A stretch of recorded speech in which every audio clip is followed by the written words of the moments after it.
Hey guys, how's it going? My name's the Breph and welcome to another challenge video. Today I'm asking the question, can you beat Pokémon Fire Red with only a Castform? Yeah, I first got the request for this challenge about 2 months ago, but I don't know why I didn't do it, because this is a very diverse Pokemon with stats that are, well, that can only be described as being decent, to say the least, and a moveset that, on the face of it, doesn't look that good until you realise what it does. This Pokemon can be used in a variety of ways. Castform is a Pokemon that, in its home game, is thrust down your throat harder than... You know what, I'll let you finish that joke. But the point is, for a Pokemon that is literally thrust into your face, I don't remember the last time I ever looked at it and went, yeah, I actually want to use it. And in fact, I genuinely don't believe I ever have properly used a Castform. Anyway, I am going to this time. But before we get into all of that, I want to draw your attention to a single very important thing.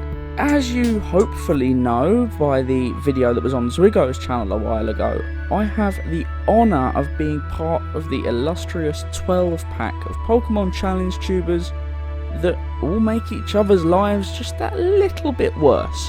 But finally, after so much pestering and bugging and Vaporeon Rule 34, I can announce that the 12-pack have got an official OnlyFans.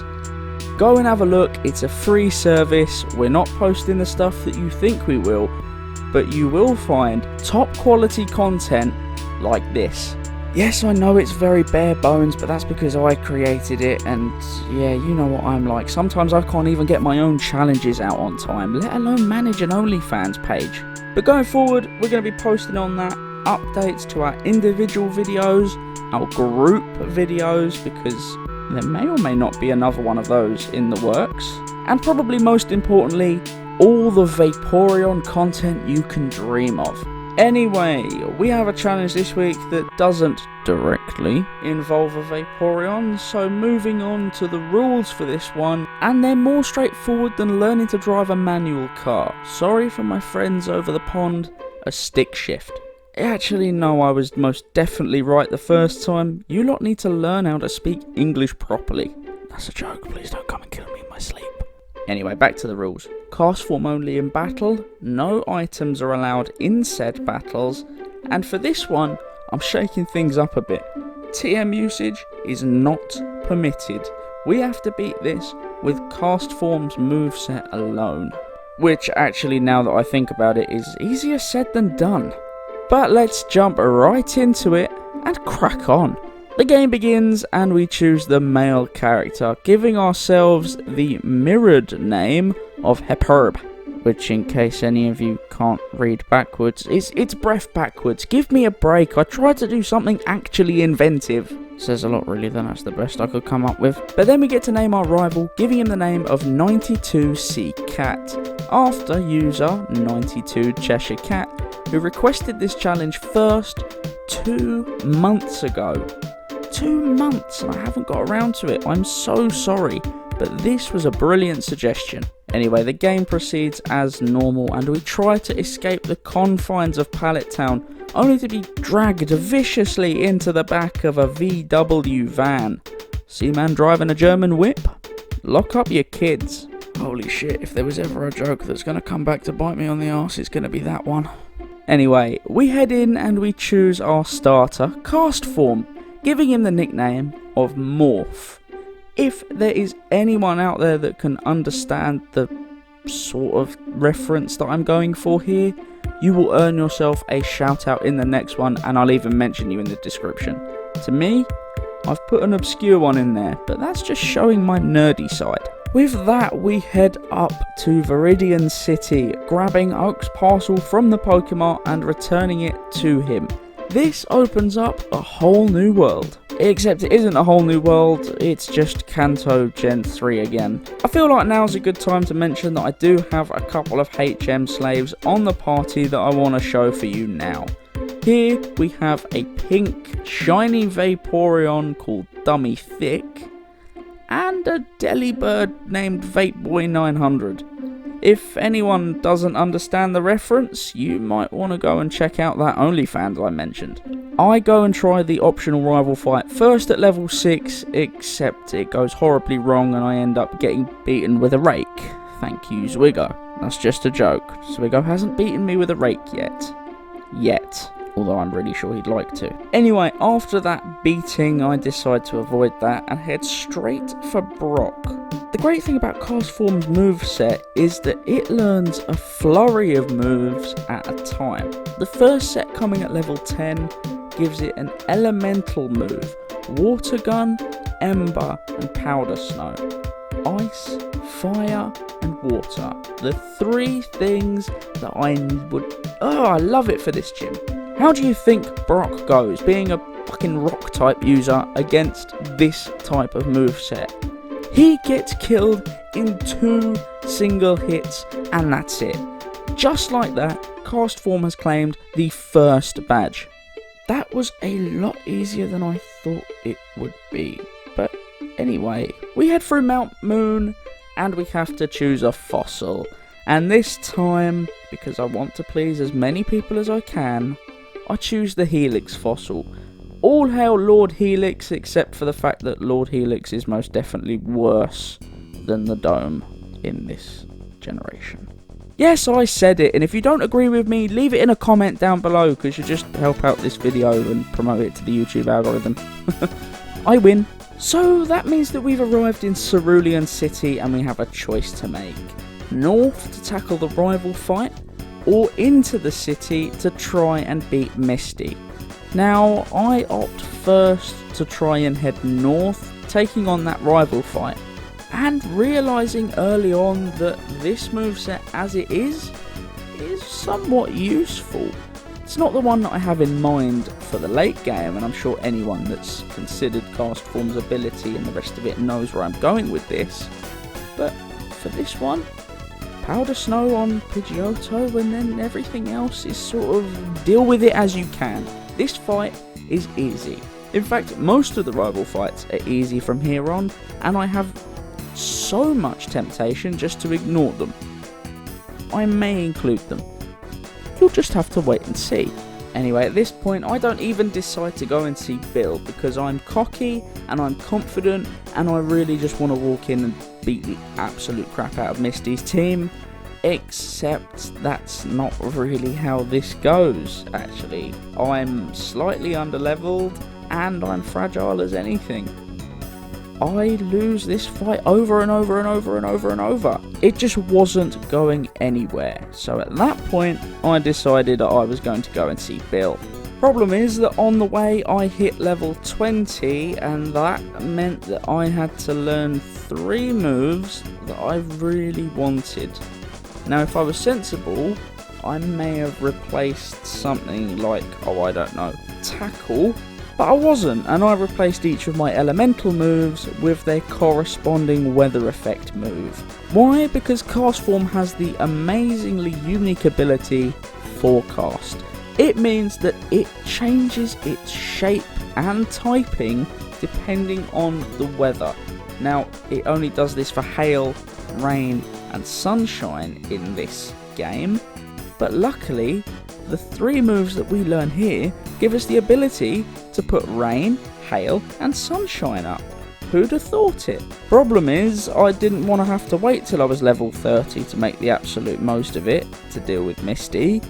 I just wanted to do it, which meant I had to go and beat all of the trainers now using Tackle, and that's a pain because some of them have Geodudes, some of them have Onyxes, and all of them have the capacity to make me want to down the bottle of Dominican rum that I have sat staring gorgeously at me from across the room. But I hold off for now. We do have a whole challenge to go, to be fair.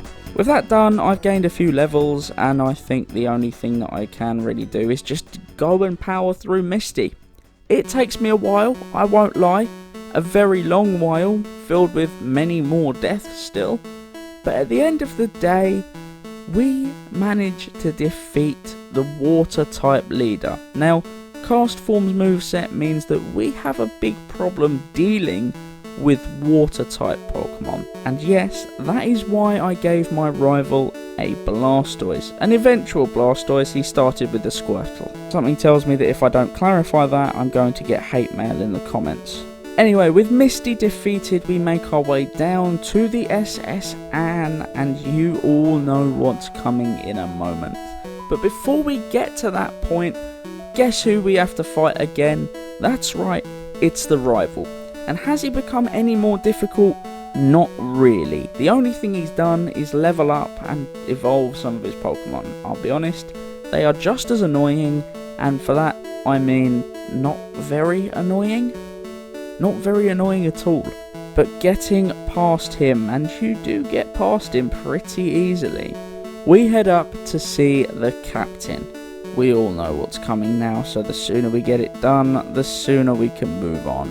We lean forward, whispering in his ear, "I'm the captain now," and getting out of there faster than it takes me to get myself to the front of the queue of the buffet. With that done, we gain access to Lieutenant Surge's gym, and while in there we have to dig around in the bins. We don't initially find the switches, but we do manage to find things like Plonkerboy 900 and Tion's channel. Eventually though, we do find both switches, and we make our way to fight the electric type leader. The Lieutenant isn't as scary as he could have been. I initially thought he may have had a Magnemite Magneton, but that's just because I completely forgot how this fight actually goes. Needless to say that the third gym in this game is essentially just a knockoff Watson. He tried so hard, he's a wannabe. He tried, but he failed to be any sort of roadblock. Well, now the game's kind of linear because I've decided to make it linear. Despite the fact that we can go pretty much anywhere now, I decide to head to Celadon and into Erica's gym. Now, I'm sure you've noticed that I'm using the move Weather Ball now. And what that is a move that does is it starts out as a normal type move with 50 base power. It stays at 50 base power for the whole game. Instead though, it changes its typing based on the weather.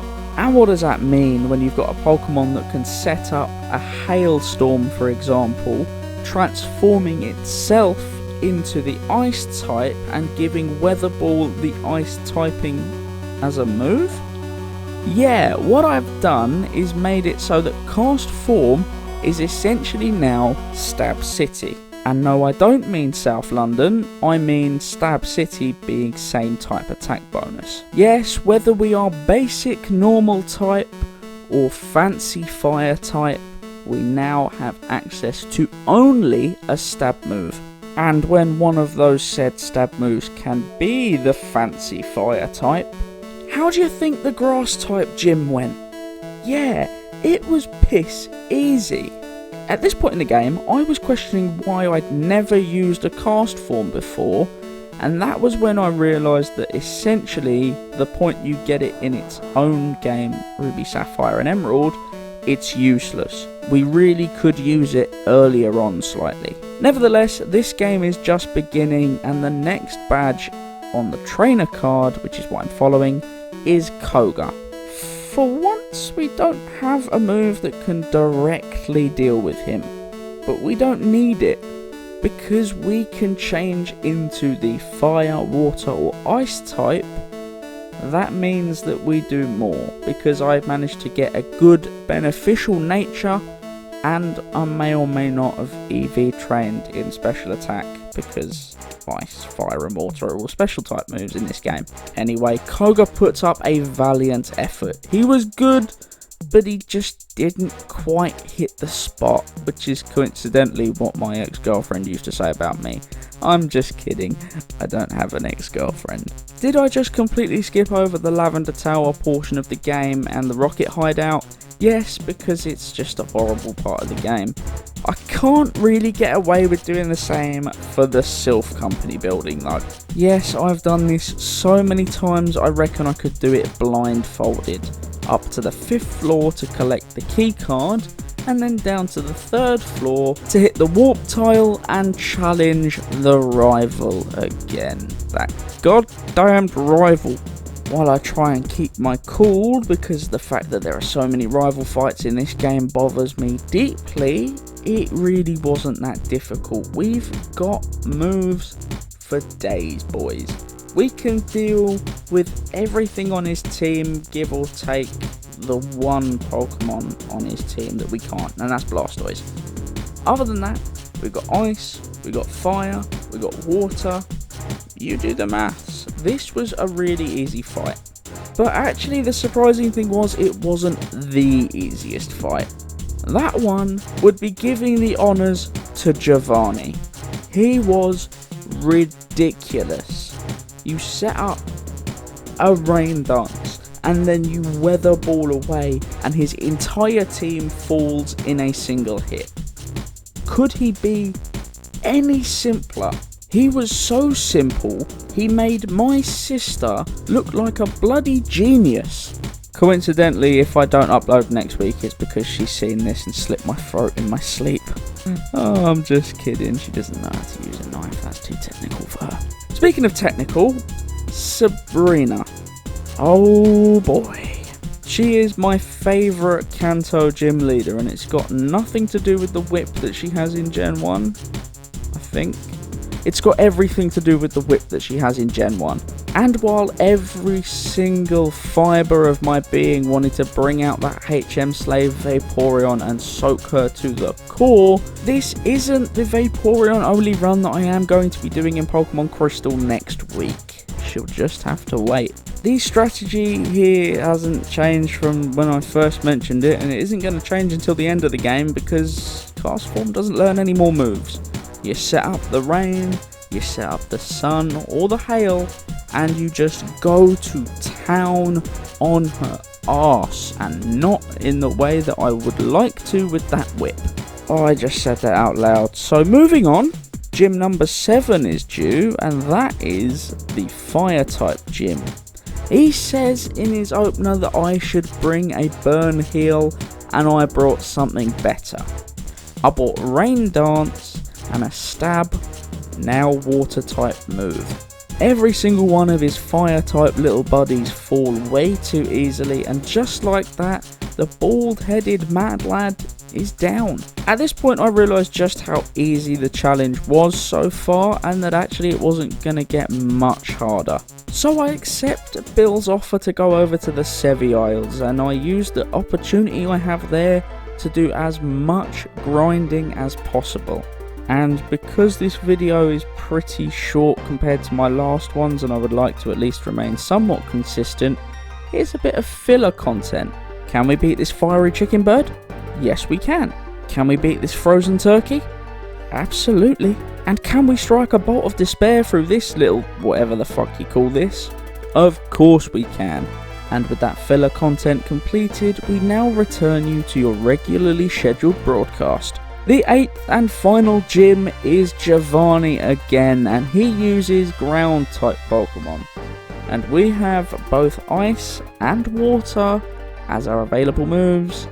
Give you one guess how this works.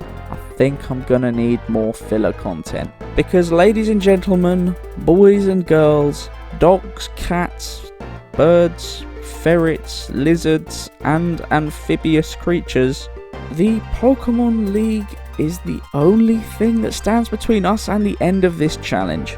I would say that the rival fight before the Pokemon League counts, but I don't think it really takes a genius to work out that actually, yeah, it wasn't that much of an issue at all. I mean, look at it. They're all gone now. How is this guy going to pose any threat as the champion, you may ask? I guess you're just going to have to stay tuned and find out. So with that, we make our way through each of the checkpoints, showing off all of our badges. Boulder, Cascade, Thunder, Rainbow, Soul, Marsh, Volcano, and Earth. And just like that, we have arrived at the Indigo Plateau, and I go and do some more grinding because I realised that there were trainers that I'd left unbeaten, and I felt I was actually a little bit too fragile to be able to handle at least one member of the Elite Four. That one member was Lorelei, and that's the reason I went and did this grinding, because she's up first and she did have me a little bit worried. Because her Dugong happens to know some strong moves, Surf and Ice Beam, and they can hurt me. Other members of her team are part water type, which means that any advantage I would have by bringing out Sunny Day is somewhat negated by the fact that they also do have that second typing that resists fire. Now, although they are regularly attacking moves, sometimes that's the difference between winning and not winning. On top of that, she has a Slowbro who knows Yawn, and that thing can just go away. Please, just go away. That thing caused me more resets than, well, any other fight of the 4, to be fair. Once we do eventually get past it and manage to defeat her entire team, we can move on. Where do we go? But Bruno, and he isn't actually any sort of problem. He has a couple of Onyx on his team which are obviously affected by the water type Weatherboard, and everything else on his team goes down easily enough. He wasn't a first time victory, because at one point I did get through to the Machamp, have the weather run out and then get downed by a Crush Chop, but second time's the charm, and he really did not cause me any issues at all. Neither did Agatha, and I can say that this was a first time victory. I was genuinely surprised at just how fragile her team were to our moves when they were boosted by the weather, and I couldn't understand it because I seem to remember Gengar being a lot bulkier than it turned out to be. Anyway, I'm happy enough to take my leave, and that means that I have to go and fight the Dragon type user Lance. Any prizes for guessing my strategy here? No, they're on. This entire run I haven't had a single #Breph a pleb moment, so why would you expect me to have one here? What do you think I'm gonna do? Oh, I'm gonna go and set up the sun to try and beat dragon types despite the fact that fire doesn't affect it. No, of course I set up the hail, of course I used the ice, and of course I went on to lose time and time and time again to that bloody Poxy champion. Why can't I just have an easy finish to a game for once? Oh my word. I chose my words very carefully earlier, saying I went on to lose to none of the 4, because my god did he cause problems here, the champion. He has just become intolerable. Why? Because he's developed, finally, the brains to use his ability to switch his Pokemon to his effect. We beat his Pidgeot, he brings out one of 3 Pokemon. They are determined by what weather effect I bring up to deal with Pidgeot. Now if we go with the obvious and choose Ice, he then brings out his Rhydon, which you think is all well and good, until that goes down and he brings out Arcanine, which outspeeds me, and uses Flamethrower on a super effective ice type to do damage that it's just too much. It's just too much. Now I have the leftovers on, and the HP that we get back is nice, but it just isn't enough. If we do that, we lose. If we go with the opposite and we set up the sun, then we have problems because he brings out other Pokemon that just, it doesn't go well. It doesn't go well. Eventually though, it's just trial and error. We have to get through Exeggutor without being put to sleep, which for some reason is harder than it bloody sounds. And when we do eventually get put to sleep, we're sat there all the time praying that we wake up early, which is harder to do than it bloody sounds. And eventually, we're just left with no other choice but to sit and hope. That hope manifested itself in the form of a critical hit on Blastoise, which did way more damage than I ever thought it would. But it did. And that essentially meant that we had enough HP to survive the Alakazam, and that meant that we had enough HP to win this fight. And just like that. Morph the Castform, the dummy thick Vaporeon, and Vape Boy 900 find themselves in the Kanto Hall of Fame. Deservingly, if you ask me. At the start of this challenge, I asked a simple question. Can you beat Pokémon Fire Red with only a Castform? The answer is yes, you can, and it was even easier than I thought it would be. Don't get me wrong, this was one of those challenges where I sort of knew it was going to be possible. Castform has base stats that are just higher than a lot of stuff that I choose to do challenges with, and I wasn't disappointed by it. The fact that it has such a diverse TM pool, as well as having a move like Weather Ball, which is just as diverse as Castform itself actually, makes it just so easy. This was a really quick challenge to record. This was surprisingly quick to do, and I absolutely would recommend you giving this a go if you're just looking for a good way to kill a few hours and maybe enjoy a new side to the Kanto remakes in Gen 3. It was really worth it. Anyway guys, thank you so much for watching. Yes, I said in a previous video that I wasn't going to announce my challenges, but this time I just have to. I can't avoid doing it anymore.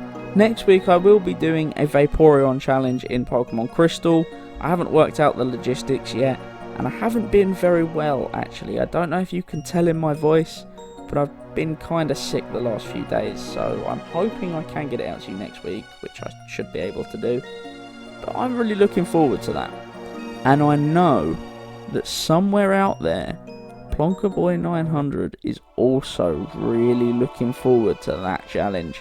On a slight tangent, I know a while ago I did promise to do a Happiny Only run in Black and White 2, and I will still do that along with other DS games. I know this is sort of a Gen 3 patch, but that's because I still can't get my idiotic brain around how to work the DS emulator on the PC. Now I'm getting better with it, I'm just not confident enough to record it at the moment. But that will change very soon, and we will be able to start branching out into later generations as well. But please do like and subscribe for more content like this. Please leave a comment down below with any challenge suggestions you might like to see me take on, whether it's Gen 3, 2 or 1 I can do at the moment, or 4, 5, 6, 7 or 8. I can get emulators for up to Gen 7, and I've got a Nintendo Switch to do Pokemon Sword challenges. Just saying. I've got one of those in mind actually, so I will be doing that. But thank you so much for watching. Your time is greatly appreciated, and I look forward to seeing all of you in the next one.